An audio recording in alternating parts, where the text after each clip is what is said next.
Welcome back. 7 past the hour. Regarding the Congress hits a new low, 83% of Americans disapprove. I mean, when you really let that sink in, that the people that have been sent to represent us, theoretically, they don't represent us. It's been a very long time since your local representative represented you. And as far as the senators are concerned, they're not really there to represent you. They are there in a more official U.S. government business thingy, you know, treaties and foreign policy and the military and so on and so forth. The House is a clutter of cockroaches.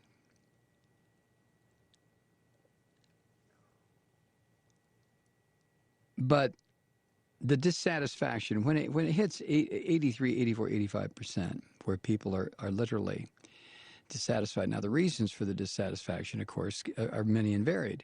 A lot of these people who are dissatisfied because their representative is not a Bible-beating, blood-drinking Christian. Or they're dissatisfied because that dirty damn Congress allowed the Defense of Marriage Act to be declared unconstitutional or something. So the reasons are varied. A lot of people don't like the Congress because the Congress, or the U.S. House anyway, remember Congress means both houses, that the U.S. House is truly a collection of just pure nutcases. I mean, they really are wacko. But not my congressman, you see, or a member of Congress. But anyway, so the senior political editor at NBC News, Mark Murray, had some questions and answers. Why is the public unhappy with Washington? Well, when asked to explain their dissatisfaction, respondents cite, in order, partisanship, the inability of Congress to get things done, middle-class Americans being ignored. May I say something right now? There is no such thing in this country as a middle class. That is a lie. That is a construct. That is something that the linguists, the evil ones, threw out there to keep everybody confused. Let me tell you what there is. There is the managerial class, which would be the capitalists, and then there's the working class. That's it. So let's get away from that term middle class. The working class is being ignored, and the Obama administration's policies and leadership. So, in order, partisanship, the inability of Congress to get things done, the working class being ignored, and the Obama administration's policies and leadership. All right, that sounds like a fairly good list for me, right? Huh? But there is a stark political divide. Democrats and independents blame partisanship and congressional gridlock as their chief culprit, while Republicans blame the president. You see? Because Republicans want a daddy.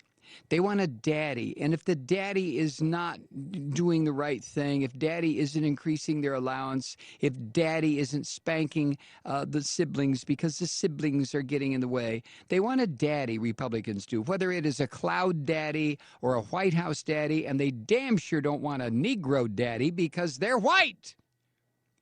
So they get very upset at daddy. Look at daddy. Look what Pop is doing.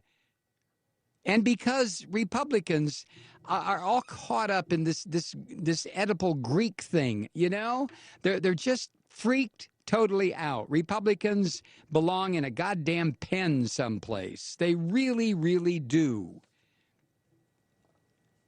Republicans blame the president. You stupid fools! The president doesn't make law. The president proposes, Congress disposes. Do you not understand what that means? Of course you don't.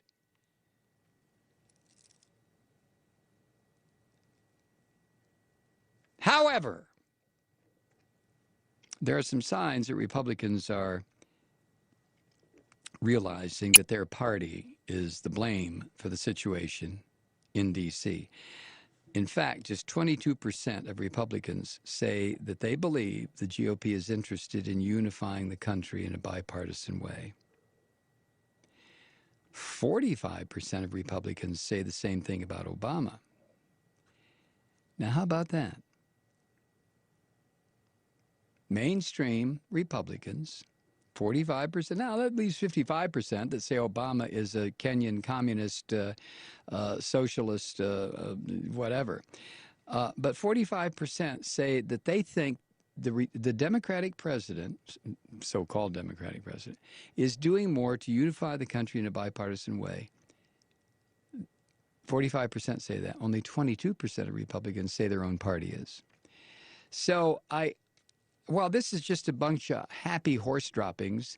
Again, please understand, I don't care how this goes. I'm just, I don't make stuff up. I just sit here and kind of drag this out and beat it into the dust every night while we sit here and watch the flames slowly go out in the embers, and then it's time to everybody go home, go to bed.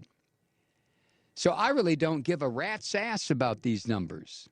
The whole system stinks. The entire system has become so corrupted and so owned by that 1/2 or 1/10 of 1% that you and I down here in the muck, even talking about this, gives them great sport.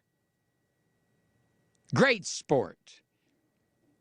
Let's get the idiots in the working class talking about Anthony Weiner's wiener. Let's get the idiots in the working class talking about fill in the blank.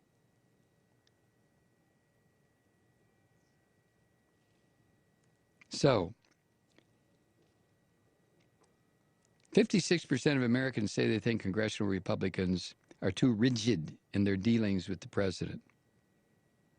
And a plurality of Republican respondents say congressional Republicans are too quick to give in to Obama. Oh my God, too quick to give in. I mean, I can sit here and quote this garbage to you endlessly here, but there's no point. Obama's approval rating drops to 45%. Oh no. Congress's approval rating drops to 12%. Oh no. As far as the Supreme Court, after its recent ruling striking down the Defense of Marriage Act and gutting much of the Voting Rights Act, the American public is divided on the Supreme Court. 40% see it as too liberal. Can you effing believe this? 38% view it as too conservative. But here's the twist. 2/3 of self-described liberals believe the court is too conservative, and nearly 70% self-described conservatives see it as too liberal. So you have 67% of liberals think it's too conservative, 70% of conservatives see it as too liberal. I mean, Jesus H. Christ.